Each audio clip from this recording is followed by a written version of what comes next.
Ambassador Keithvar's crystalline appendages clicked nervously against the polished obsidian table as he reviewed the compliance report for the third time. The Galactic Council's directive had been clear. The recently contacted species from Sol 3, who called themselves humans, must surrender their military capabilities and submit to Council oversight. It was standard protocol for primitive civilizations, yet something felt wrong about this entire situation. The humans had been discovered only 6 months ago when their crude radio signals reached Council monitoring stations. Their technology was laughably primitive.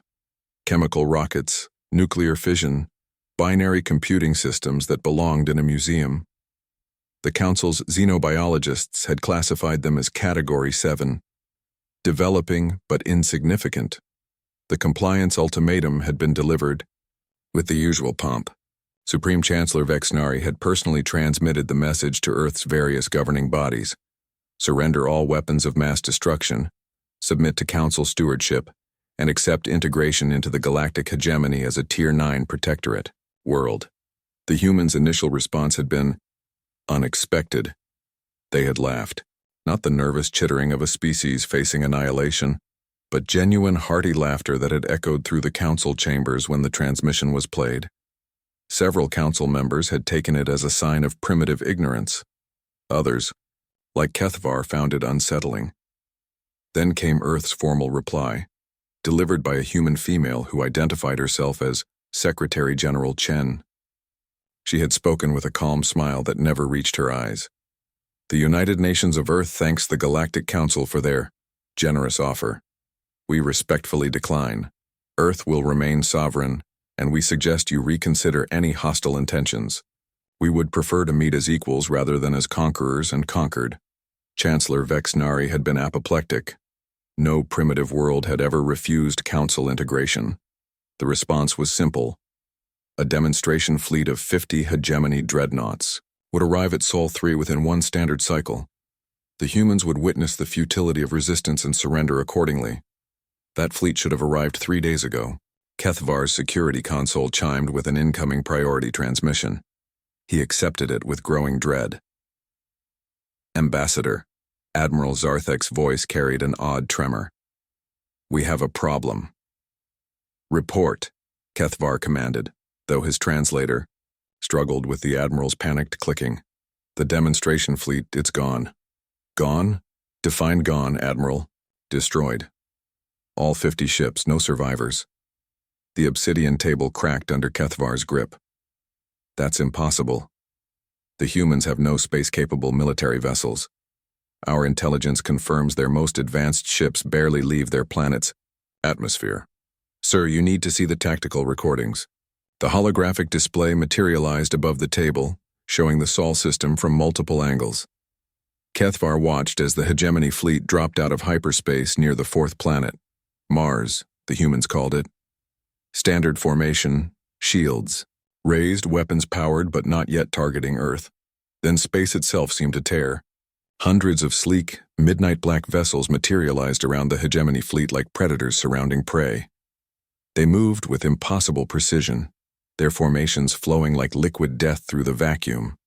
No visible engines, no energy, signatures that matched any known technology. The human ships didn't broadcast warnings or demand surrender. They simply attacked. Keithvar watched in horrified fascination as weapons he couldn't identify carved through hegemony shields like they were made of paper. Energy beams that seemed to bend reality itself. Projectiles that accelerated to impossible velocities. And something that made entire sections of ships simply stop existing. The battle lasted 47 seconds. How? Keithvar whispered. Their technology is primitive. We scanned their world. Admiral Zarthek's image flickered with interference. Sir, we've intercepted a human transmission. They're broadcasting it on all frequencies throughout Council space.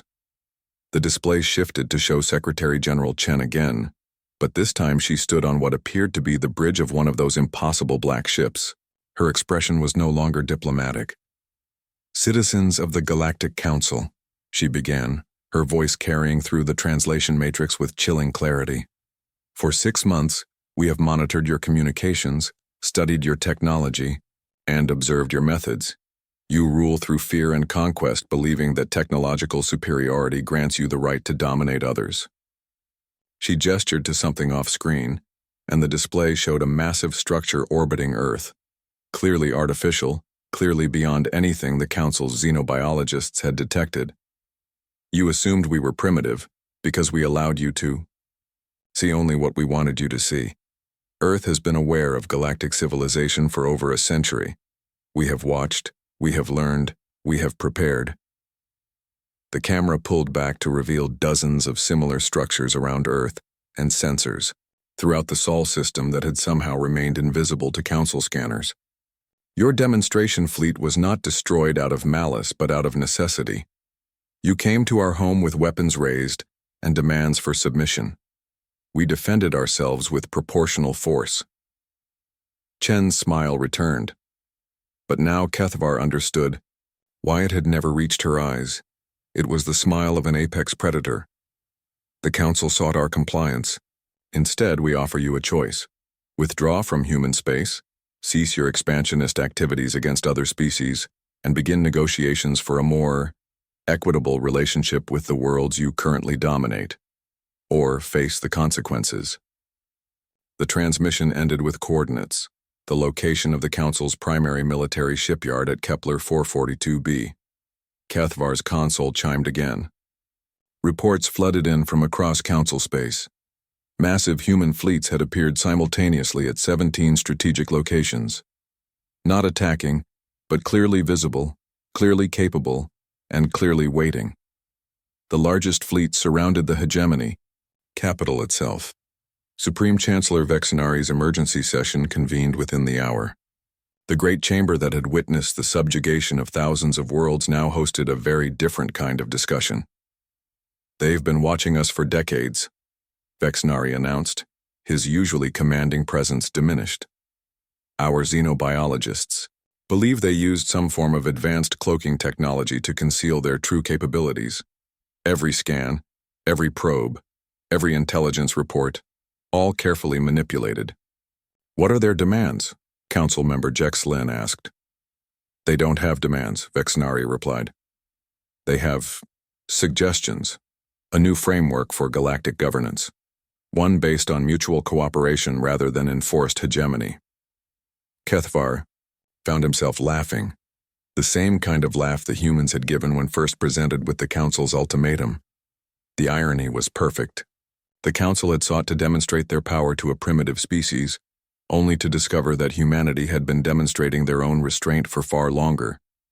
The humans hadn't wanted war. They had simply prepared for it with the thoroughness that apparently characterized their species. And now, with fleets capable of dismantling the Council's military in hours rather than years, they were offering negotiation instead of conquest. What happens if we refuse their suggestions? Someone asked. Secretary General Chen's image appeared on the chamber's main display, broadcast live from the bridge of her impossible ship now stationed a mere 1,000 kilometers from the Council building itself. Then, honored Council members, you will learn the difference between compliance and retribution. We truly hope that won't be necessary. The vote was unanimous.